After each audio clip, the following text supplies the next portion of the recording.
Hello दोस्तों, मेरा नाम आनंद बैसला और मैं आपका अपने YouTube चैनल टारगेट विद आनंद बैसला पर आपका स्वागत करता हूं। दोस्तों, मॉडर्न हिस्ट्री हम पढ़ रहे हैं। पहला पार्ट मैं आपको पढ़ा चुका हूं और हमने जो मॉडर्न हिस्ट्री शुरू की थी वो की थी भारत में यूरोपीय कंपनियों का आगमन। उसका पहला पार्ट और बेसिक कि यहाँ पर यूरोपियन क्यों आए, क्या बात हो ऐसी हुई थी तब कि भारत में यूरोपियों को आना पड़ गया था, वो सारी चीज़ हम पहली वीडियो में डिस्कस कर चुके हैं। पहली वीडियो में मैं जितना पढ़ा चुका हूँ आपको, उससे रिलेटेड यहाँ पर ये कुछ क्वेश्चन लिखे होते हैं, तो पहले हम इन क्वेश्चन को लगाते हैं, उसके बाद हम वीडियो में आगे चलेंगे। पढ़ रहे थे हम पुर्तगालियों के बारे में, तो उसी से रिलेटेड ये कुछ क्वेश्चन हैं। तो पहले ये सोल्व करते हैं, उसके बाद हम इससे आगे के टॉपिक पर चलेंगे। अब पहला क्वेश्चन है, भारत में आने वाले प्रथम यूरोपियन कौन थे? तो मैं आपको बता चुका हूँ पहली वीडियो में, प्रथम यूरोपियन कौन थे? पुर्तगाली। तो सबसे पहले जो भारत में आए थे, कौन यूरोपियन आए थे? पुर्तगाली आए थे। दूसरा क्वेश्चन है, वास्को डी गामा भारत में कब आया था? तो कब आया था भाई? ये 17 मई 1498। तो बोलते हैं ना कि भाई सर्दियों में आया था, कोट पहन रखा था, तो सब झूठ है। कब आया था? बिल्कुल जब पीक पर होती हैं गर्मी, मई में, 17 मई 1498 में। किसकी सहायता से आया था? तो मैंने बताया था आपको कि उत्तर महाद्वीप पर इसको कौन मिल गया था? एक गुजराती व्यापारी, जिसका क्या नाम था? अब्दुल मजीद। उसी की सहायता से ये यहाँ पर आया था। तो किसकी सहायता से आया था? अब्दुल मजीद की सहायता से ये यहाँ पर आ गया था। दूसरा है, भारत में वास्को डी गामा का स्वागत किस राजा द्वारा किया गया था? तो किस राजा द्वारा किया गया था स्वागत? जुमेरिन। जुमेरिन। तो जुमेरिन नामक राजा ने इसका यहाँ पर स्वागत किया था। नेक्स्ट है, प्रथम पुर्तगाली फैक्ट्री भारत में किस स्थान पर, किस जगह पर खोली गई थी? तो आपको पता है कि 1603 ईस्वी में यहाँ पर आए थे Alfonso de Albuquerque. Alfonso de Albuquerque. और इन जनाब ने ही आके यहाँ पर 1603 में पहली बार, कहाँ? कोचीन के अंदर फैक्ट्री खोल दी थी। दूसरी फैक्ट्री इन्होंने लगाई थी 1605 में, और ये कहाँ लगाई थी? कन्नूर में। और यहाँ इन दो फैक्ट्रियों की स्थापना करने के बाद ये वापस पुर्तगाल चले गए थे। उसके बाद आए थे फ्रांसिसो डी अल्मीडा, और अल्मीडा के बाद में दोबारा जो गवर्नर बनकर आए थे 1509 में, वो कौन आए थे? Alfonso de Albuquerque. सॉरी, यहाँ पर 1500 है, 1500।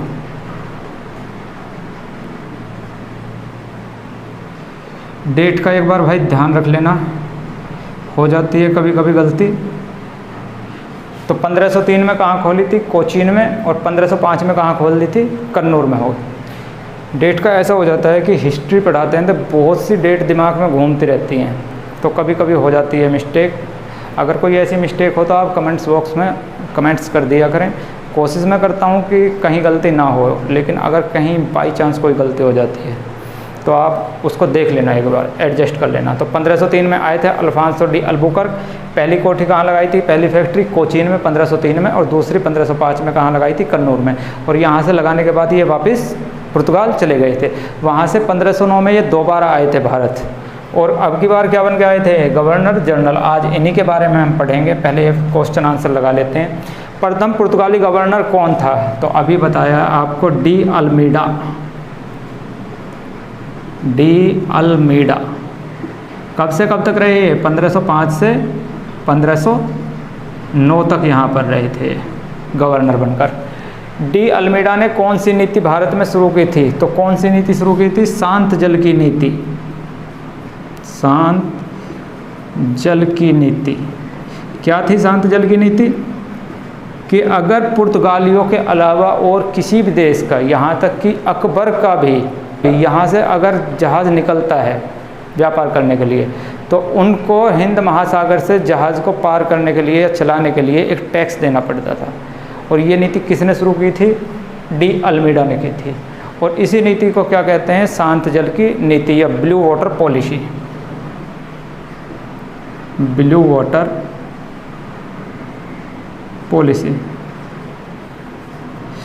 नेक्स्ट क्वेश्चन है, हिंद महासागर में पुर्तगालियों द्वारा लिए जाने वाले कर का नाम बताइए। तो जो पुर्तगाली कर लेते थे उस कर का क्या नाम था? कारतेज। उसका नाम था कारतेज। हिंद महासागर का नाम पुर्तगाली सागर किसने रखा था? तो ये भी किसने रखा था? डी अल्मीडा ने ही रखा था, क्योंकि उस टाइम पर पुर्तगाल की नौसेना सबसे शक्तिशाली थी। De Almeida. भारत आने वाले दूसरे पुर्तगाली कौन थे? तो ये थे पेड्रो अल्वारेज फ्रेब्रोल। कब आए थे? 1500 ईस्वी में। रास्ते में इनको मिल गए थे अरब, तो ये अरब के 13 जहाजी बेड़ों के साथ ये भारत आए थे। तो इन्होंने अरबों के जहाज़ को पकड़ा, वहाँ से उसको कैद करके लेके आए और लाकर इन्होंने किसको? जुमेरिन को वो जहाज़ गिफ्ट कर दिया था। ये स्टोरी हम सारी की सारी हम पढ़ चुके हैं पहली वीडियो में। अब चलते हैं अपने नेक्स्ट टॉपिक पर। तो अल्मीडा साहब यहाँ से 1509 में वापस जा चुके हैं और उनकी जगह पर जो नए गवर्नर बनकर आए हैं वो कौन आए हैं? अल्फांसो डी अल्बुकर्क, जो यहाँ पर पहले ही फैक्ट्री की स्थापना कर जा चुके थे, लेकिन इस बार वो बनकर आए हैं यहाँ के गवर्नर। तो आज जो हम पढ़ेंगे वो पढ़ेंगे किसके बारे में? अल्फांसो डी अल्बुकर्क के बारे में। तो चलते हैं पढ़ते हैं अल्फांसो डी अल्बुकर्क से रिलेटेड जो इम्पोर्टेंट फैक्ट्स हैं उनके बारे में। तो अल्फांसो डी अल्बुकर्क को देखते हैं कि इनका टाइम पीरियड क्या रहा था। तो अल्फांसो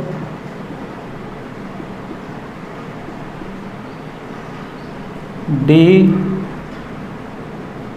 अल्बुकर्क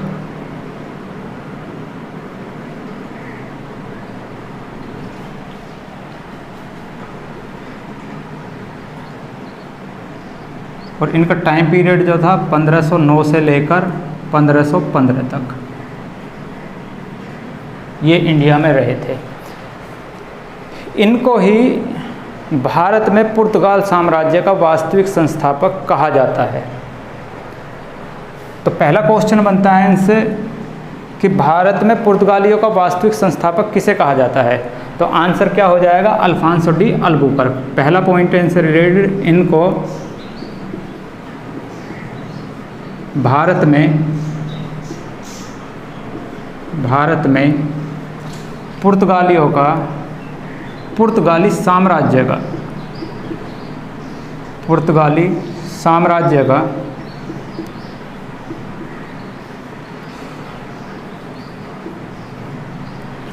वास्तविक संस्थापक कहा जाता है। अब इन्होंने ऐसे कौन से काम कर दिए थे जिनकी वजह से इनको वास्तविक संस्थापक कहा जाता है?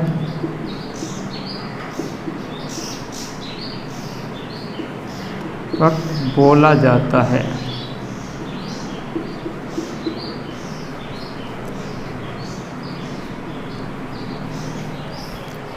अल्फांसो डी अल्बुकर्क को ही क्यों बोला जाता है? इससे पहले आए थे अल्मीडा। उन्होंने सिर्फ क्या किया था कि हिंद महासागर में अपनी उपस्थिति उन्होंने दर्ज करा दी थी, लेकिन इन भाई साहब ने क्या काम किया कि 1510 ईस्वी में अब ये अपनी असली रणनीति पे आ गए थे। यहाँ तक शुरुआत में क्या थे कि ये बन के आए थे व्यापारी, लेकिन अब इन्होंने अपनी नीति दिखानी शुरू कर दी कि अब ये व्यापारी नहीं, यहाँ के मालिक बनना चाहते हैं। इसलिए इन्होंने क्या काम किया? 1510 ईस्वी में बीजापुर के शासक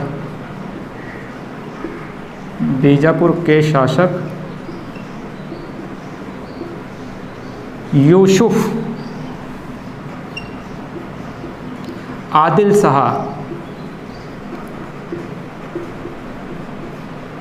शाह से गोवा का क्षेत्र जीत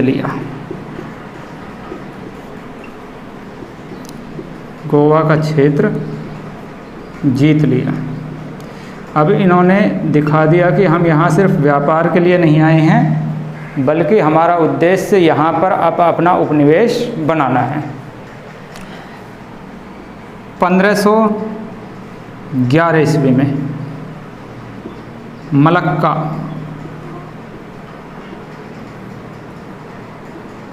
बंदरगाह को जीत लिया।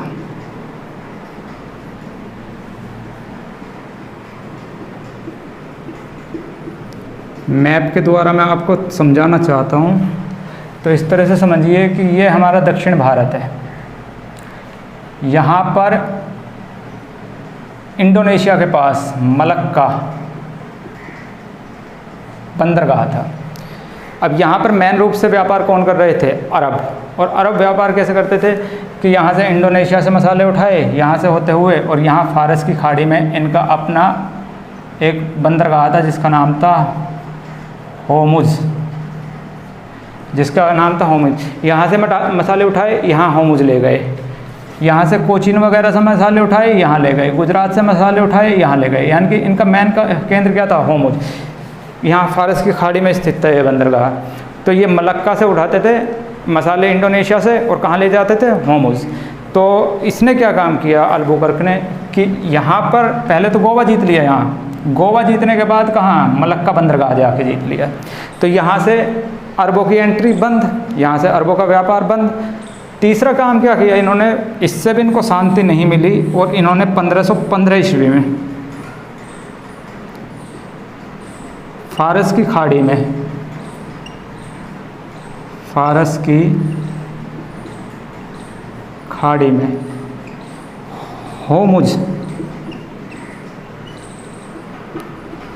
बंदरगाह जीत लिया।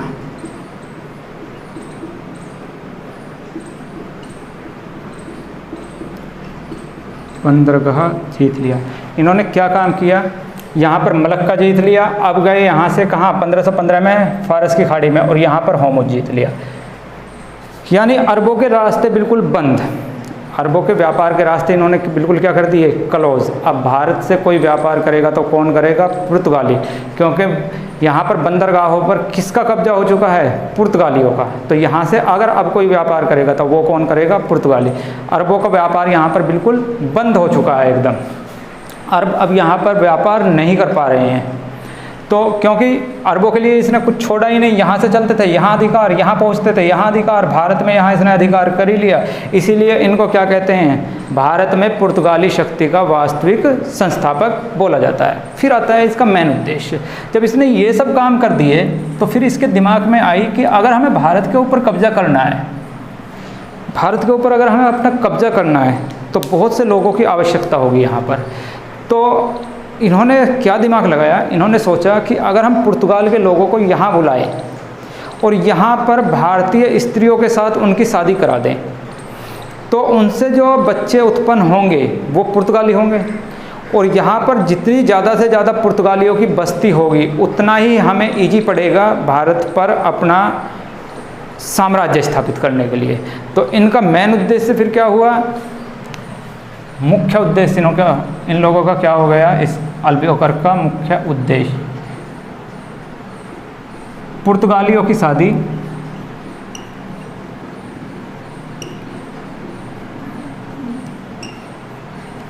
शादी, भारतीय महिलाओं के साथ, भारतीय महिलाओं के साथ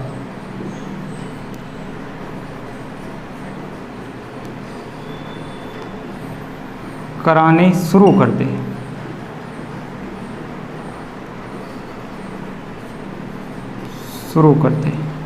इन्होंने क्या काम किया कि भारतीय महिलाओं की शादी किसके साथ करानी शुरू कर दी? पुर्तगालियों से। पुर्तगालियों को वहाँ से लेके आते, यहाँ उनकी शादी कराते, यहाँ उनको घर वगैरह देते, और यहाँ पर ही उनको स्टेबल कर दिया। इससे ये क्या हुआ कि यहाँ पर पुर्तगालियों की संख्या धीरे धीरे क्या होने लगी? बढ़ने लगी।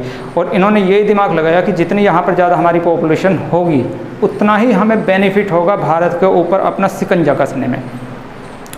दूसरी बात, हम जानते हैं कि सती प्रथा का अंत किसने किया था? तो हमें पता है कि राजा राम मोहन राय ने प्रयास किए थे, उन्होंने ही प्रयास करके बेंटिंग ने इसका अंत करवा दिया था। लेकिन उससे पहले ही यहाँ पर गोवा साइड में इन भाई साहब ने सती प्रथा का भी अंत कराया दिया था। सती प्रथा का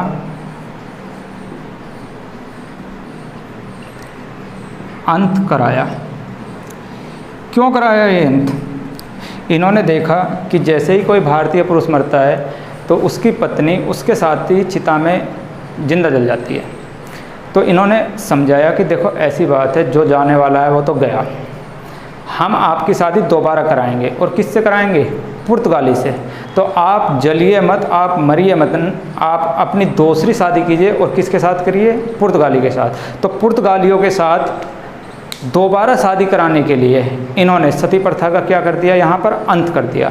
एक बात और, आप देखते हो कि गोवा, केरल, तमिलनाडु उस साइड में जितने भी ईसाई हैं वो कब के हैं? वो इसी टाइम के हैं, पुर्तगालियों की ही संतानें हैं वो।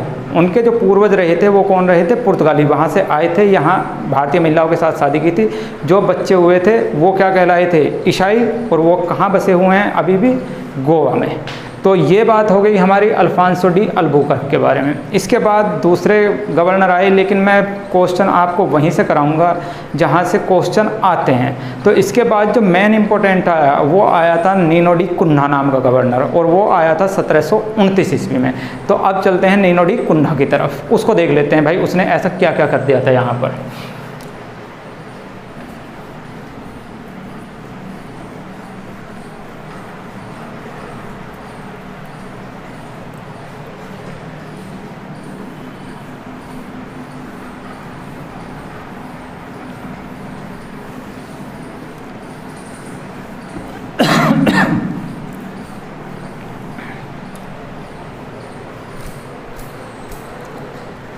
तो देखते हैं नीनो डी कुन्हा को। नीनो डी कुन्हा का जो टाइम पीरियड रहा,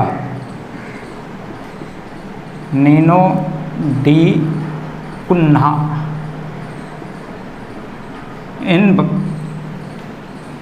मोहतर भाई साहब का जो टाइम पीरियड रहा वो रहा 1529 से लेकर 1537 ईस्वी तक भारत में रहे। और इन्होंने क्या काम किया? शुरुआत में तो ये शांत रहे, बिल्कुल देखा समझा, भारत के बारे में जाना, यहाँ के लोगों के बारे में जाना। उसके बाद इन्होंने क्या काम किया कि 1530 में इन्होंने सबसे पहले काम किया कि इससे पहले जितने भी गवर्नर आए थे तो उन्होंने मुख्यालय कहाँ बना रखा था? हेडक्वार्टर बना रखा था अपना कोचीन में। राजधानी बोल लीजिए, हेडक्वार्टर बोल लीजिए, कोचीन में। लेकिन इन्होंने क्या काम किया कि मुख्यालय को कोचीन से कहाँ पर कर दिया इन्होंने? ट्रांसफ़र गोवा, कि अब कोचीन नहीं होगी राजधानी, बल्कि राजधानी क्या बनेगी? अब गोवा बनेगी। तो पहला काम इन्होंने किया 1530 ईस्वी में कि राजधानी को कोचीन से कहाँ लेके आ गए? पुर्तगाली राजधानी को गोवा लेके आ गए। दूसरा जो काम किया इन्होंने 1534 में किया, और 1534 में इन्होंने बेसिन का क्षेत्र जीत लिया। बेसिन का क्षेत्र जीत लिया, जीत लिया। फिर 1535 ईस्वी में इन्होंने दीव पर कब्जा कर लिया। अब ये बेसिन और दीव क्षेत्र कहाँ थे? अगर आपको मैं मैप में समझाऊं तो ये दक्षिण भारत है, ये गुजरात का जो ये निचला हिस्सा था, ये वाला हिस्सा, ये कहलाता था बेसिन का क्षेत्र। और यहाँ पर जो द्वीप बने हुए थे, द्वीप जो बने हुए थे, ये कहलाता था दीव। तो दीव को जीत लिया इसने कब? 35 में। बेसिन का क्षेत्र कब जीत लिया? 1534 में। किससे जीता था? यहाँ पर एक राजा राज्य करता था, बहादुर शाह। बहादुर शाह जफर मत समझ लेना, बहादुर शाह फर्स्ट नहीं है। यहाँ छोटे से राज्य में एक राजा राज्य करता था जिसका नाम था बहादुर शाह। यहाँ पर इधर मुग़ल साम्राज्य था और यहाँ पर राज था हुमायूं का। यहाँ हुमायूं था और यहाँ पर था बहादुर शाह। अब होता क्या है कि बहादुर शाह को हराने के लिए हुमायूं की सेना आ जाती है। यहाँ पर इस क्षेत्र में बहादुर शाह को हराने के लिए हुमायूं की सेना आ जाती है। अब बहादुर शाह एक छोटा सा राजा, हुमायूं पूरे मुग़ल साम्राज्य का इतना शक्तिशाली राजा, अब इसका मुकाबला करे तो करे कैसे बहादुर शाह? तो बहादुर शाह जी आए बेचारे यहाँ से, बहादुर शाह ये आए किसके पास? नीनो डी कुन्हा के पास मदद के लिए। और आके इन्हें बताया कि देखो भाई साहब, हमारे इलाके के सबसे बड़े राजा हैं हुमायूं, वो मेरे राज्य को हड़पना चाहते हैं, तो मुझे आपकी सहायता की ज़रूरत है, आप मेरी सहायता कीजिए। नीनो डी कुन्हा इसकी सहायता के लिए तैयार हो जाता है कि ठीक है हम आपकी सहायता करेंगे। इसके लिए जो मीटिंग चल रही होती है वो चल रही होती है अरब सागर में एक जहाज़ के ऊपर। अरब सागर के अंदर एक जहाज़ में इन दोनों की मीटिंग चली हुई होती है। तो वहाँ पर कुछ इनका झगड़ा होता है आपस में मीटिंग के दौरान। अब ये नीनो डी कुन्हा थोड़ा हष्ट पुष्ट होगा, तो इसने क्या काम किया, उठा के बहादुर शाह जफ़र को और समुद्र में फेंक दिया। और समुद्र में फेंकने की वजह से, सॉरी जफ़र को नहीं, बहादुर शाह को, इन्होंने क्या काम किया कि बहादुर शाह को उठाया और उठा के समुद्र में फेंक दिया। और बहादुर शाह बेचारे समुद्र में फेंकने के कारण ई लोक छोड़कर ऊ लोक में पहुंच चुके थे। तो यहाँ से एक क्वेश्चन बनता है कि कौन से राजा की हत्या नीनो डी कुन्हा ने समुद्र में डुबोकर की थी। तो किसकी हत्या की थी? बहादुर शाह की। बहादुर शाह को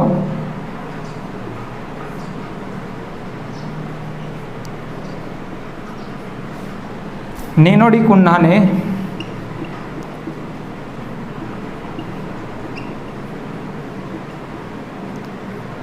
ने समुद्र में डुबोकर मार डाला था।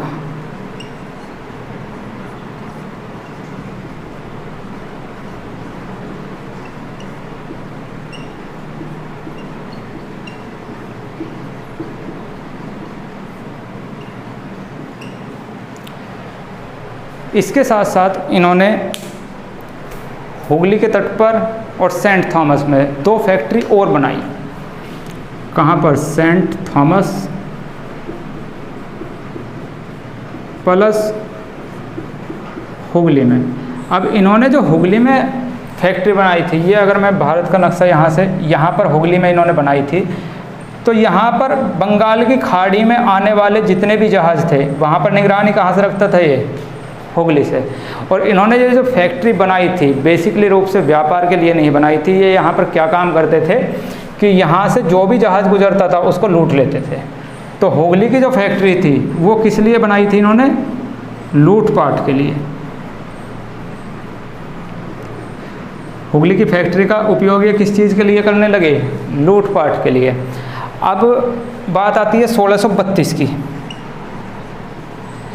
जिस टाइम पर शाहजहाँ राजा था और आगरा में ताजमहल का निर्माण चला हुआ था। किस टाइम? 1632 में। यहाँ पर ये कुछ जहाज़ों को लूट लेते हैं क्योंकि इनका हुगली में अड्डा था भाई। ये जहाँ पर कुछ जहाज़ों को लूट लेते हैं, इसकी शिकायत पहुँचती है दिल्ली में शाहजहाँ के पास कि ऐसे ऐसे वहाँ पर पुर्तगाली उस फैक्ट्री का उपयोग लूटपाट के लिए करते हैं और लोगों को लूटते हैं, परेशान करते हैं, और हम आपकी जनता हैं तो महाराज हमारी सहायता कीजिए। दूसरी बात क्या होती है कि ये यहाँ पर शाहजहाँ की जो रानी रहती है उसकी दासी जो रहती है उनको भी ये एक बार लूट लेते हैं।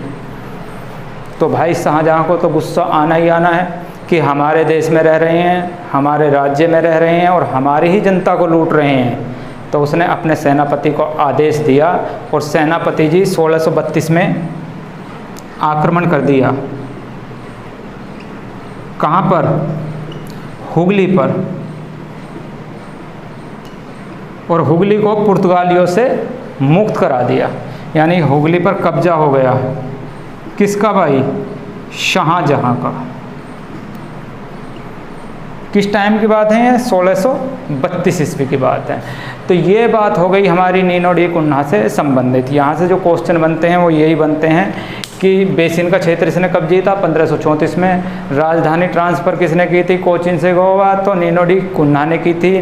दीव पर जो आक्रमण कर कर अपना कब्जा लिया था किसने लिया था? नीनो डी कुन्हा ने लिया था। कौन सी सन में लिया था? 1535 ईस्वी में लिया था। हुगली तट पर लूटपाट के लिए बनाई गई फैक्ट्री का निर्माण किसके काल में हुआ था? तो ये भी किसके काल में हुआ था? नीनो डी कुन्हा के काल में हुआ था। हुगली को कौन सी सन में शाहजहाँ ने अपने कब्जे में ले लिया था? तो कौन से में ले लिया था? 1632 में। और नीनो डी कुन्हा के हाथों कौन सा सम्राट मारा गया था? तो कौन सा सम्राट मारा गया था? बहादुर शाह। ये बात हो गई नीनो डी कुन्हा से रिलेटेड। अब चलते हैं नेक्स्ट पर। इसके बाद जो एक और गवर्नर आए थे, Martin Alfonso de Souza. Martin Alfonso de Souza.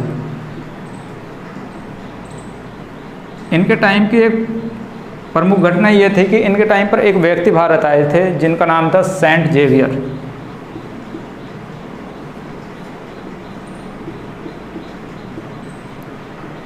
इनके टाइम पर एक प्रमुख व्यक्ति भारत आए थे जिनका नाम था सेंट जेवियर। और सेंट जेवियर भारत में आए किस लिए थे? ईसाई धर्म के प्रचार के लिए। ईसाई धर्म के प्रचार के लिए।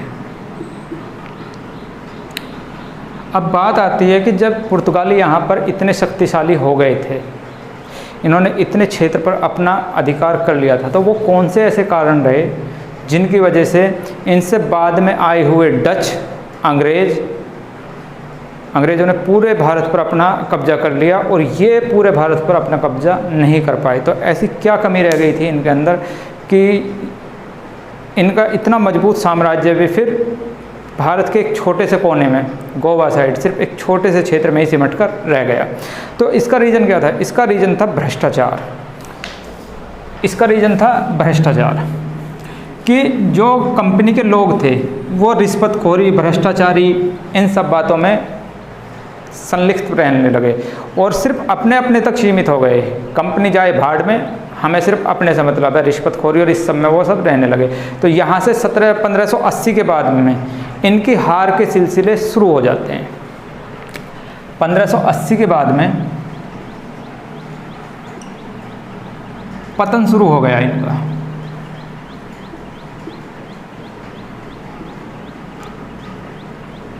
पतन शुरू हुआ इनका। क्या हुआ कि 1596 में तो यहाँ पर डच आ गए थे। 1596 डचों का आगमन हो गया था और सबसे खूंखार कौन? अंग्रेज। 1608 में यहाँ पर अंग्रेज भी आ गए थे।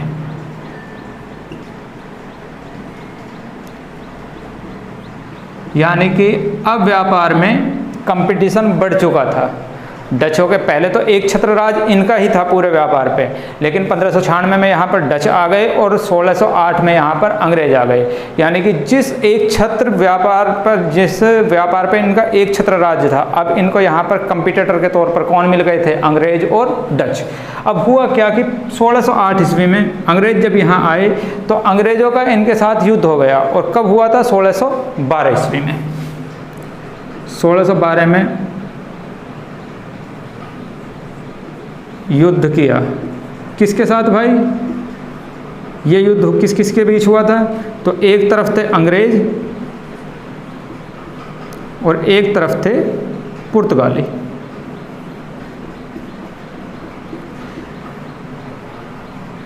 इन दोनों के बीच हो गया भाई युद्ध।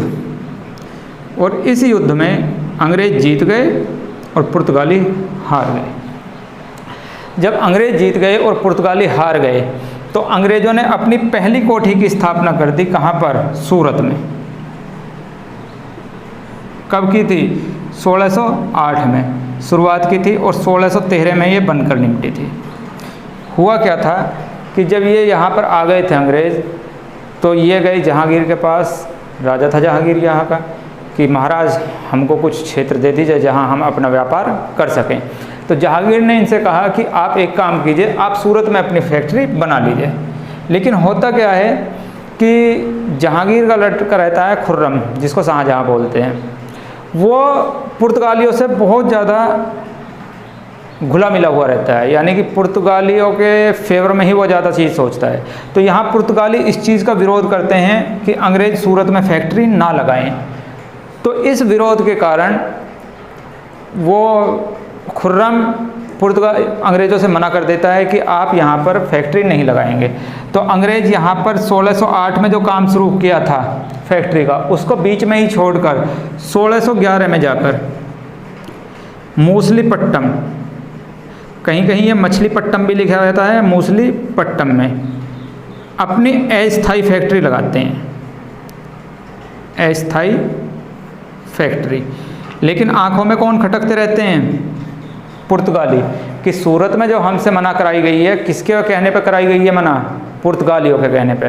तो अंग्रेज़ों के नज़र में कौन खटकते रहते हैं? पुर्तगाली। 1611 में मूसलीपट्टम में स्थापना की, 12 में वापस आए और किससे युद्ध किया? पुर्तगालियों से, और यहाँ पुर्तगालियों को हरा दिया और अंग्रेज़ यहाँ पर जीत गए। जब अंग्रेज़ जीत गए तो जहांगीर की समझ में आया कि इनके अंदर दम है, तो जहांगीर ने दोबारा इनको आदेश दे दिया अंग्रेज़ों को कि आप अपनी फैक्ट्री बना सकते हैं। तो जो 1608 में फैक्ट्री का काम रुक गया था वो 1613 में यहाँ पर कंप्लीट हो जाता है। और फिर धीरे धीरे धीरे करके डच और अंग्रेज़ पुर्तगालियों से आगे निकल जाते हैं। अब जब पुर्तगाली देखते हैं कि तुम्हारे से पूरा का पूरा क्षेत्र ही छिनता जा रहा है, तो यहाँ ये थोड़ा दिमाग लगाते हैं। और दिमाग किस तरह से लगाते हैं कि अंग्रेज़ों का राजकुमार होता है, राजा होता है चार्ल्स सेकंड, उसकी शादी अपनी राजकुमारी कैथरीन के साथ करा देते हैं। और उस कैथरीन से शादी कराने के बाद अब भाई रिश्तेदारी बन गई, तो अब रिश्तेदार को निकाल तो सकते नहीं।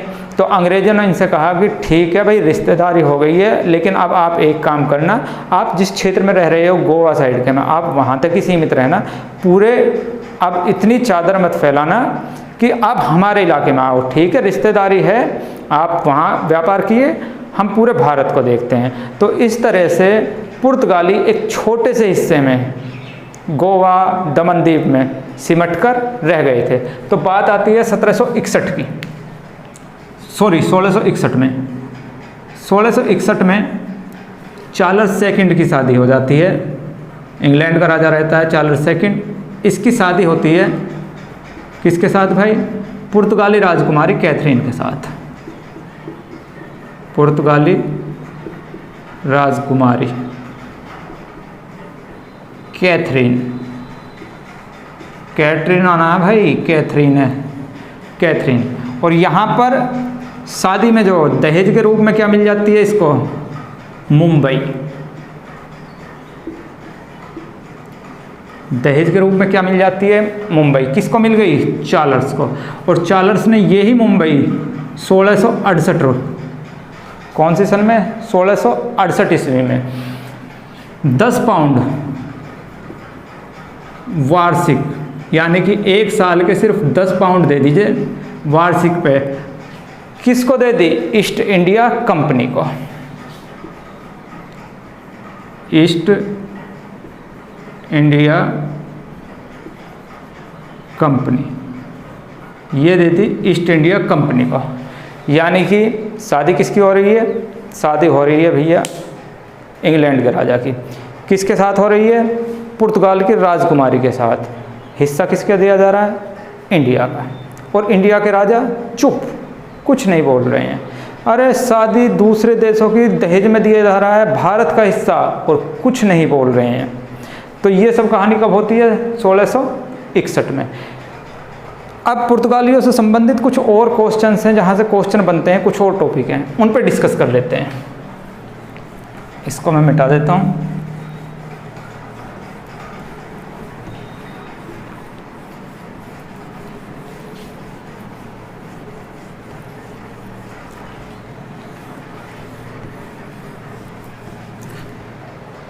कुछ और टॉपिक क्या है कि हमें पता है कि जब यहाँ पर पुर्तगाली आए थे तो उनकी जो सैनिक शक्ति थी, नौ सैनिक शक्ति, वो बहुत शक्तिशाली थी। तो उनकी नौ सैनिक शक्ति का नाम क्या था? पुर्तगाली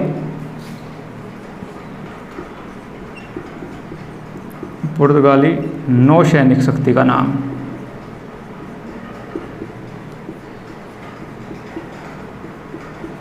शक्ति का नाम, तो इसका नाम था एस्ट्रोदो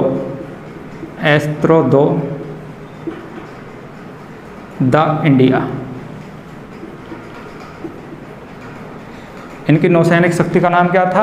एस्ट्रोदो द इंडिया। दूसरा पॉइंट, मक्का, तंबाकू, आलू, संतरा, लीची, टमाटर, लाल मिर्च, इनकी खेती भी भारत में किसने शुरू की थी? पुर्तगालियों ने। तो लिख लेंगे टमाटर, आलू, संतरा, अनानास, लाल मिर्च, लीची, तंबाकू आदि की कृषि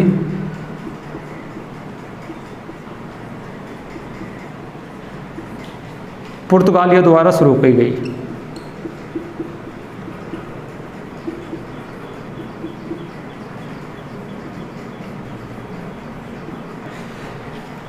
तीसरी बात, टाइम आता है 1556। 1556 ईस्वी में गोवा में प्रथम प्रिंटिंग प्रेस